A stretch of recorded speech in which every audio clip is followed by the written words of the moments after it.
চলে। গত শুক্রবার এই উৎসব শুরু হয়েছে। প্রথম দিন ছোটদের নাচ গান ও নাটক হয়। রাত্রিবেলা রাস মন্দিরে নাচ গান ও বাজনার মাধ্যমে রাধা কৃষ্ণের আগমন ঘটে।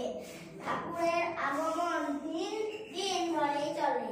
দ্বিতীয় দিন ব্যান্ডের গান, বড়দের নাটক অনুষ্ঠিত হয়। আজ এই উৎসব শেষ দিনে পদার্পণ করেছে। আজকে ঠাকুর আগমন, জাদু খেলা, স্থানীয় শিল্পীর গান এবং পুরস্কার বিতরণ অনুষ্ঠান হবে। এই কদিন আমাদের বেশ আনন্দ হলো।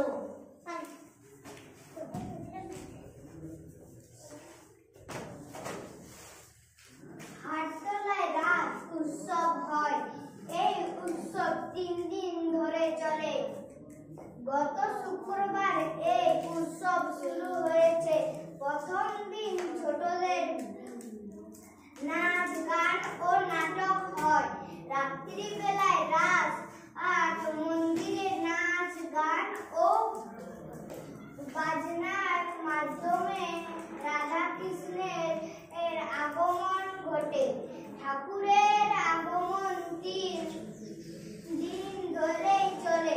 দ্বিতীয় দিন ব্যান্ডের গান, বড়দের নাটক ও অনুষ্ঠিত হয়। আজ এই উৎসব শেষ দিন পদার্পণ করেছে। আজকে ঠাকুর আগমন, জাদু খেলা, স্থানীয় শিল্পীর গান এবং পুরস্কার আর বিতরণী অনুষ্ঠান হবে। এই কদিন আমাদের বেশ আনন্দ হলো। সাকিব চলো। হাটতলায় রাস উৎসব হয়। এই উৎসব 3 দিন ধরে চলে। গত শুক্রবার এই উৎসব শুরু হয়েছে। প্রথম দিন ছোটদের নাচ গান ও নাটক হয়। রাত্রিবেলায় রাস মন্দিরে নাচ গান ও বাজনার মাধ্যমে রাধা কৃষ্ণের আগমন ঘটে। ঠাকুরের আগমন 3 দিন ধরেই চলে। দ্বিতীয় দিন ব্যান্ডের গান, বড়দের নাটক অনুষ্ঠিত হয়। আজ এই উৎসব শেষ দিনে পদার্পণ করেছে। আজকে ঠাকুর আগমন, জাদু খেলা, স্থানীয় শিল্পীর গান এবং পুরস্কার বিতরণী অনুষ্ঠান হবে। এই কদিন আমাদের বেশ আনন্দ হলো। নিশা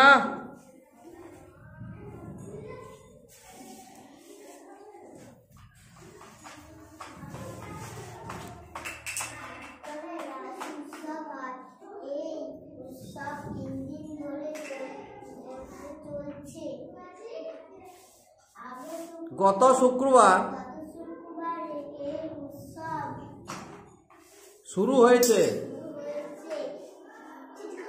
প্রথম দিন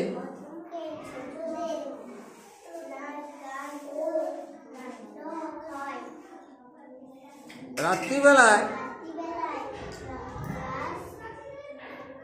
মন্দিরে বাজনার মাধ্যমে রাধা কৃষ্ণের আগমন ঘটে।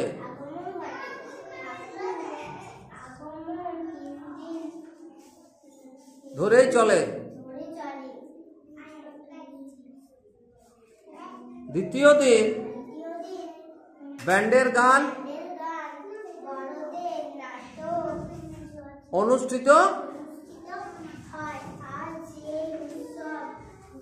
শেষ দিনে পদার্পণ করেছে।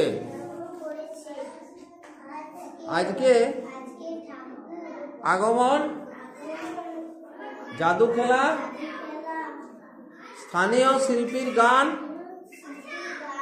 এবং পুরস্কার বিতরণী অনুষ্ঠান হবে। এই কদিন বেশ আনন্দ হলো। তোমার ভালো পড়া হয় না? এই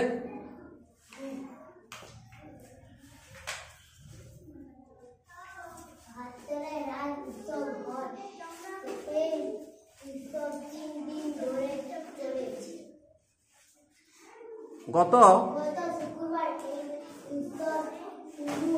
হয়েছে। প্রথম দিন ছোটদের নাচ গান ও নাটক হয়। রাত্রিবেলায়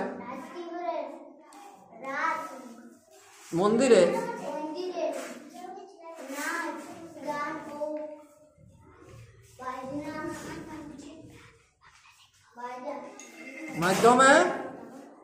বাজনার মাধ্যমে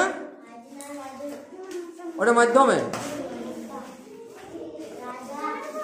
কৃষ্ণের আগমন ঘটে।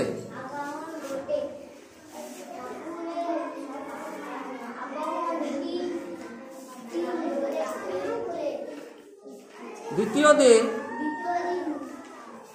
ব্যান্ডের গান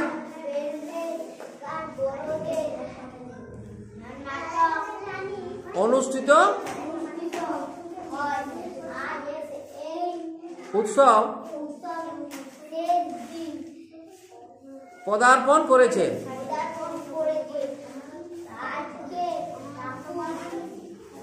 আগমন, জাদু খেলা, স্থানীয় শিল্পীর গান এবং পুরস্কার বিতরণী অনুষ্ঠান কদিন আমাদের বেশ